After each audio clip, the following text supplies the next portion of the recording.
কথা বলেন ঠিক কিনা? আমাদের প্রাণ আজকে উন্মুক্ত করে মদিনাওয়ালাকে হাজির এবং নাজির মনে করে মদিনাওয়ালা আমার অন্তরে আছেন এই বিশ্বাসটা অন্তরে রেখে, যেহেতু আল্লাহ কুরআনে বলেছেন আন-নাবিয়্যু আওলা বিল মুমিনিনা মিন আনফুসিহিম, ও দুনিয়াবাসী তোমরা যদি মনে করো যে আমার মদিনাওয়ালা মদিনা মুনাওয়ারাতেই শুধু শুয়ে আছেন, তোমরা ভুল করবে। কেননা আমি আমার বন্ধুকে এত ভালোবেসেছি, আমি আমার বন্ধুর মর্যাদাকে এত বুলন্দ করে দিয়েছি। আন-নাবিয়্যু আওলা, আমার নবী প্রত্যেক মুমিনের জানের চাইতেও কাছে। সুবহানাল্লাহ। এই বিশ্বাস আপনার আছে না নাই? আপনার দুরুদের আওয়াজ আমার মদিনাওয়ালা শুনতে পারেন, এই বিশ্বাস আপনার আছে না নাই? আমার মদিনাওয়ালা আমার জানের চাইতে আরো বেশি কাছে, এই বিশ্বাস আছে না নাই? প্রমাণ করেছেন কে? আল্লাহ। প্রমাণ ছেড়ে বলুন কে? আল্লাহ। এটা কি আমার মুখের কথা? তাহলে মদিনাওয়ালা যদি আমার অন্তরে থাকে, তাহলে আমি যদি মদিনাওয়ালাকে এই বিশ্বাস করে মদিনাওয়ালাকে দাঁড়িয়ে দাঁড়িয়ে সালাম দেই, মদিনাওয়ালার তাজিমে আমি সালাম দেই, মদিনাওয়ালাকে ইয়া রাসূলুল্লাহ বলে ডাক দেই, আমার আওয়াজ মদিনাওয়ালা শুনতে পারেন কি পারেন না? প্রমাণ ছেড়ে বলুন পারেন কি পারেন না? আপনারা এই বিশ্বাস রাখেন ইয়া রাসূলুল্লাহ স্লোগান দেওয়া ফালতু স্লোগান, নাউজুবিল্লাহ। এটা কি কোনো মুসলমানের জবান দিয়ে বের হতে পারে?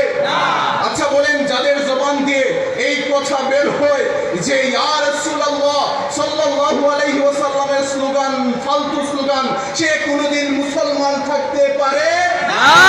বলেন পারে? আর ভেতরে বিন্দু পরিমাণ নবীর বিদ্বেষ থাকবে, সে সারা জীবন যদিও বা তাহাজ্জুদ করেছে, সারা জীবন যদিও বা তাহাজ্জুদের উপর অটল থেকে আল্লাহর ওলি নিজেকে প্রমাণ করতে চায়, মদিনাওয়ালার জবান, তার জবান দিয়ে মদিনাওয়ালার ব্যাপারে যদি বিন্দু পরিমাণ চুল পরিমাণ বেয়াদবি বের হয়, তাকে কোনোদিন আমরা মুসলমান মানতে পারি না। আমরা ইয়া রাসূলুল্লাহর পক্ষে আছি না নাই? আছে। হাত তুলে বলুন আছি না নাই?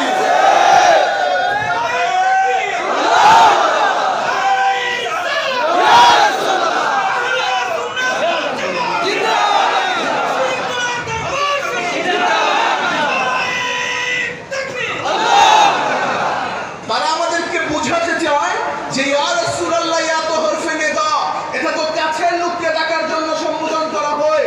তোমরা কেন ডাকো ইয়া রাসূলুল্লাহ? নবী তো তোমাদের কাছে নাই, কেন তোমরা দাঁড়িয়ে দাঁড়িয়ে নবীকে সালাম দাও?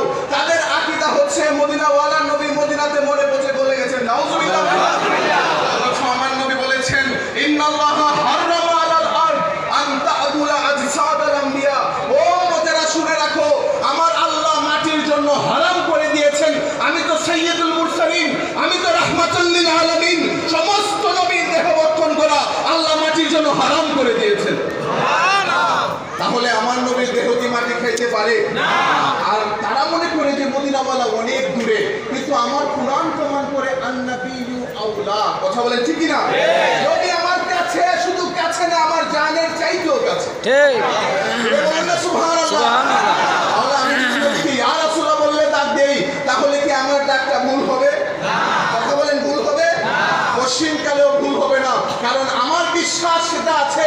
আল্লাহ শর্ত জুড়ে দিয়েছেন, আল্লাহ বলেছেন সবার কাছে নবী থাকে না।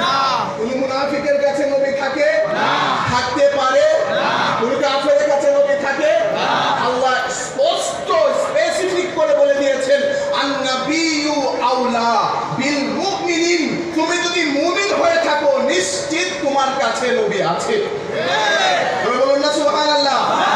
কারণ যারা নবীকে ইয়া রাসূলুল্লাহ বলে ডাক দেয় না, ইয়া রাসূলুল্লাহ স্লোগানকে ফালতু বলে, তারা যদিও বা জুব্বা পরেছে, তারা যদিও বা দাড়ি রেখেছে, তারা যদিও বা ৫ ওয়াক্ত নামাজ পড়েছে, কিন্তু তারা মুমিন হতে পারে না। কথা বলেন পেরেছে না? কারণ যদি তারা মুমিন হতো নিশ্চিত তার জানের কাছে নবী। কথা বলেন ঠিক কি না? এখানে আমার কথা না আল্লাহর কথা? জবান ছুড়ে বলুন কার কথা? আল্লাহ শর্ত দিয়েছেন আন-নাবিয়্যু আওলা, নবী কাছে কার? মুমিনের। জবান বলুন কার? তাই আমরা প্রমাণ করব যারা নবীকে কাছে মানে না, যারা নবীর ইয়া রাসূলুল্লাহর স্লোগান দেয় না, তারা কখনো মুমিন হতে পারে না। কারণ তারা কিভাবে মুমিন হবে? তাদের ভিতরে তো নবীর মহব্বত নাই। কথা বলেন আছে? আমরা আশিকে রাসূল। কথা বলেন ঠিক কি না? আমাদের পুঞ্জি নবীর প্রেম। কথা বলেন ঠিক কি না? কারণ আল্লাহর দরবারে ইবাদত নিয়ে দাঁড়ানোর মতো মাথা আমাদের থাকবে না।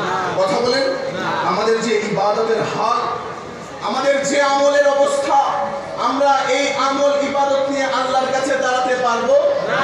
আমাদের একটাই পুঁজি, এটা শুধু আমাদের পুঁজি না, সাহাবায়ে কেরাম যারা জান্নাতের সুসংবাদপ্রাপ্ত সাহাবী ছিলেন, যাদেরকে আল্লাহ রাসূল জান্নাতি বলে ঘোষণা দিয়েছেন, আমার নবী তো বলেছেন কোন উম্মত যদি আমাকে স্বপ্নে দেখে তার জন্য জাহান্নামের আগুন হারাম।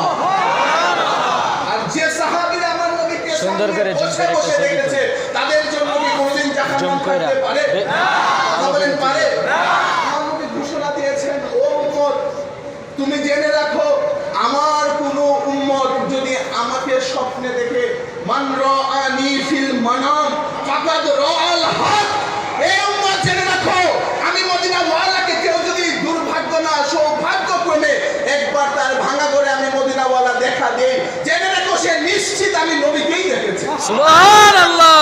নবীর সূরত ইন্নাশ শাইতানা লা ইয়াতামাসসালু বি, ও দুনিয়াবাসী জেনে রাখো, শয়তান যদিও বা আল্লাহর সূরত ধরেও মানুষকে ধোঁকা দিতে পারে। কথা বলেন আল্লাহর সূরত আমরা দেখেছি না? কথা বলেন দেখেছি না?